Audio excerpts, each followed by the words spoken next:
The Farthest Shore is the end of the original Earthsea trilogy. 15 or 20 years later, Le Guin would start a second trilogy, returning Earthsea into some of the main characters, rethinking, um, bringing some of the like somewhat misogynist things that she'd inherited from from earlier fantasies. But for in the 1970s, this was it. She had set out to write a singleton, and it turned into a trilogy. And she has brought Ged's story to a conclusion, at least for now. It is not the end of Ged's life. Ged doesn't die till the last short story that Le Guin publishes in her own life.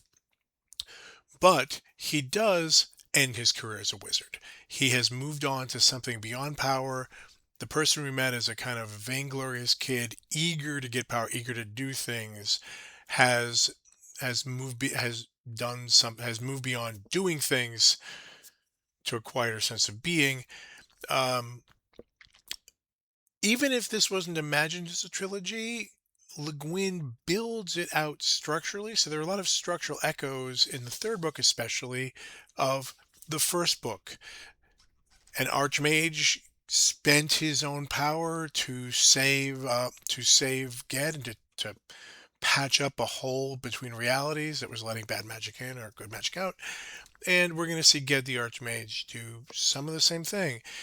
There is this is still not so evolved. Le Guin is not actually big on kingship, but in the 70s she's still going to do the okay, we're going to return a kind of some kind of kingship, unifying, peaceful kingship. And so Ged is here has an apprentice, a young person who's going to who's restored to the throne of Earthsea. But more importantly, we're going to see something that is cherished in other fantasies. Is going to be the problem here. We're going to see Ged and Aaron travel through a world that is both losing its marvel and full of other marvels, like the strange Rav people at the end of the sea, who come to shore only once a year just so they can get wood to keep building rafts.